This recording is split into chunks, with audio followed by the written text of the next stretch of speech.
Make your next move with American Express Business Platinum. You'll get 5 times membership rewards points on flights and prepaid hotels booked on AmexTravel.com. Plus, enjoy access to the American Express Global Lounge Collection. And with the welcome offer of 150,000 points, your business can soar to all new heights. Terms apply. Learn more at americanexpress.com/business-platinum. Amex Business Platinum. Built for business by American Express.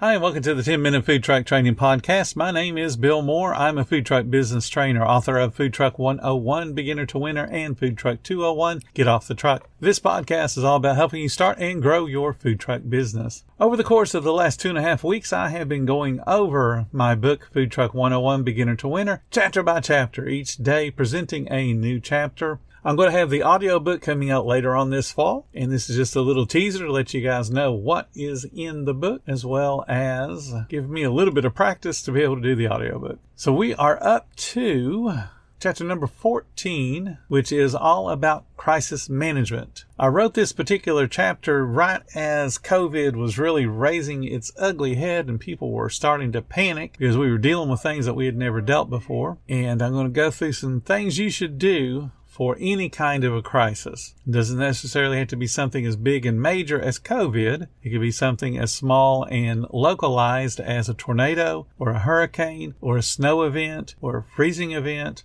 or even a product recall. All of those things create a crisis that could impact your business. So let's go through what you should do. Anytime there's a potential for any kind of issue that's going to impact your business, whether you call it a crisis or whatever, you want to revisit any kind of policies that you have that pertain to safety and health of your staff, as well as the safety and health of your guests. For instance, if it's a snow event, what are you going to do to remain open? How are you going to keep people from slipping and falling? The same with a tornado or a hurricane. Watching for the overhead lines and those kind of things. You want to make sure that you are keeping your business, your employees, and your guests all safe. So you're going to make smart decisions. And the best time to make those decisions is before you're in that emergency situation. That's why it's in the book, and that's why we're talking about it now. You want to make sure your attendance policies make sense for whatever's going on. For example, if it's a flash flood event, some people may be cut off and not be able to get to work. So you got to be a little bit more lenient with your attendance policies. You want to examine your cash flow to make sure that you understand what's going on during those events so that you're still putting money in the bank like you expect, and so that you also have money set aside to help get you through those little rough patches that, say, a week's long worth of rain would impact your business. So you got to have those plans in place that also include money. You definitely want to double check your business insurance to make sure that you have the correct coverage and that whatever your expectation is of potential damage would be covered by the policy. Otherwise, you need to get the heck out of there with your trailer and go somewhere where the weather events may not impact you. You want to make sure that you pick an emergency monitoring source. You want to make sure you pick the correct news and weather sources that are going to give you reliable information, actionable information. One of the things that I've learned over the years is not to pay a lot of attention to the Weather Channel, for instance. They tend to sensationalize whenever there's a rain event or a hurricane. One of the very first times that I actually went through a hurricane, this was way back in 1996, I think, 95 or 96. In any case, we had a tropical storm that came through during a new store opening. We had been open a grand total of 3 days when this tropical storm came through. The thing about tropical storms, to Floridians, they ain't no big deal. But to people that are from up north, a tropical storm, because it has a name and it has all kinds of 24-hour coverage, they freak out because there's always that potential it's going to turn into a hurricane. But when you've gone through enough of them, you know that the wind speeds and that kind of thing, you look at it and go, nah, there's no way it's getting up to the hurricane status. But people that aren't familiar with them just know that it goes from tropical storm to hurricane, and they don't know anything about how many miles per hour change the wind needs. So we lost all of our trainers that were down to do the opening for our store. They all fled back to Tennessee where they were from. So it was just me and a handful of crew people. The particular area that we lived in had 2 bridges. That was the only 2 access points that we had to get employees to come to our restaurant. When the wind speeds reach a certain miles per hour, they close the bridges and don't let people on them. Well, our opening staff got there, did all the prep work, got everything open for the restaurant, did breakfast normally, but about halfway through breakfast, the tropical storm actually made landfall, and the center of the storm went over our restaurant. But it wasn't a big deal because it was a tropical storm. But because they closed the bridges, we were kind of on our own, and the storm was just strong enough to knock out power to some neighborhoods. But during the storm, when the actual eye of the tropical storm was going over our restaurant, and we could see the beach from the restaurant, we're looking at it going, well, those waves aren't really that big. And down on the beach is one of the reporters from the Weather Channel. And he's holding his hat and he's facing the wind and telling everybody all across the country how horrible the tropical storm was. And it was pummeling Destin, Florida. And we're looking at each other going, it's a thunderstorm. It's barely windy outside. It's not a big deal. Find a news source that will give you accurate information that you can make good decisions on. I would strongly urge you to stay in touch with the emergency management in your area and then find out what news sources they use for weather. So that way you're not getting the sensational story, you're getting actionable information. Now, if a situation comes up to where you have a potential of losing sales or something has happened to where the guest flow changes, whether it be because of power outage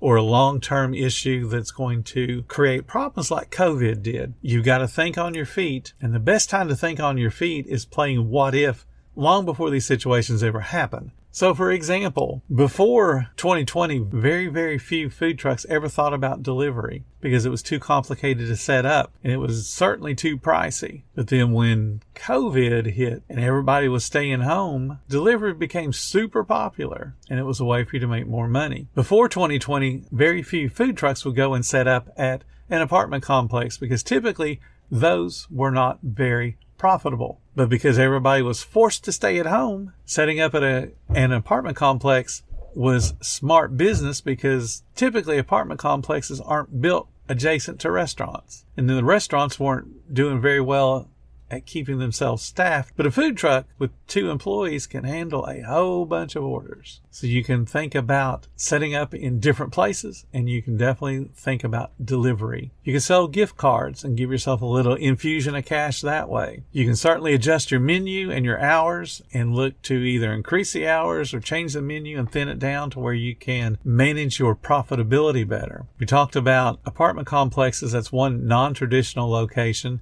But there are other non-traditional locations that you could go to based on what's happening. You want to make sure you stay in constant communication with your guests. Your social media becomes super important at that point. You want to continue to advertise, continue to promote. You want to continue to work on building sales just as if nothing has changed. Now, there's a couple of crises that could happen, and they happen more frequently than people realize, and that's food recalls. We all hear about the big major food recalls, like there's a lettuce recall going on right now. Those kind of recalls happen every single day. It's just usually they're so small, and they amount to maybe a state or even sometimes just a single grocery store. Those don't get attention because it's not millions of people impacted. It's not, hundreds of thousands of pounds of food. It's dozens of pounds, perhaps a few hundred pounds.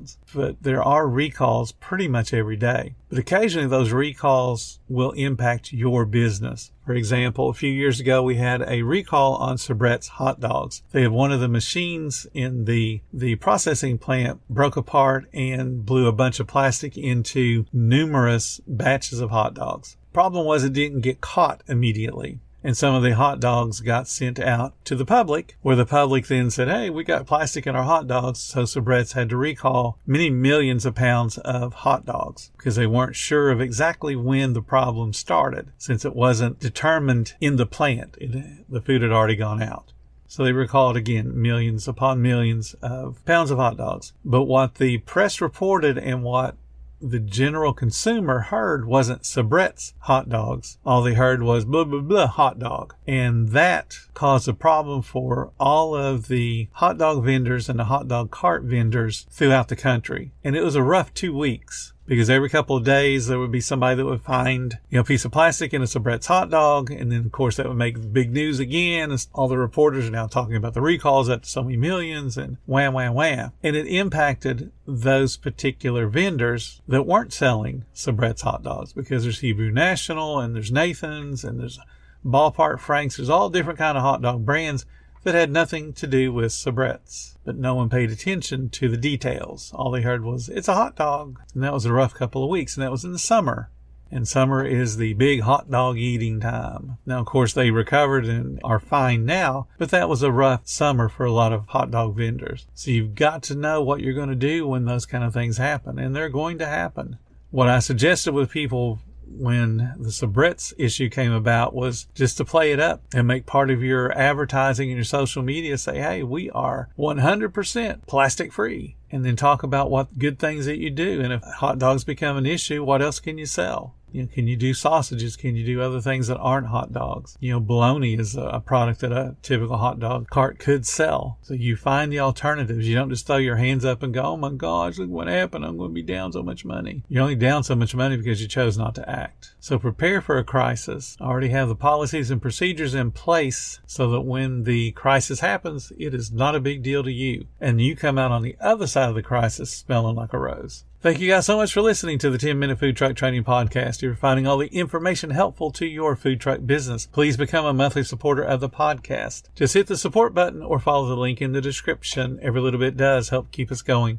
Join our Facebook group. It's called Food Truck Training. We have a whole bunch of awesome members at all different levels, from brand new beginners to decades-old veterans. They've all got your back when it comes to helping you with your food truck. And again, thank you for listening. Come back tomorrow because I got plenty more to say when it comes to helping you and your food truck business grow.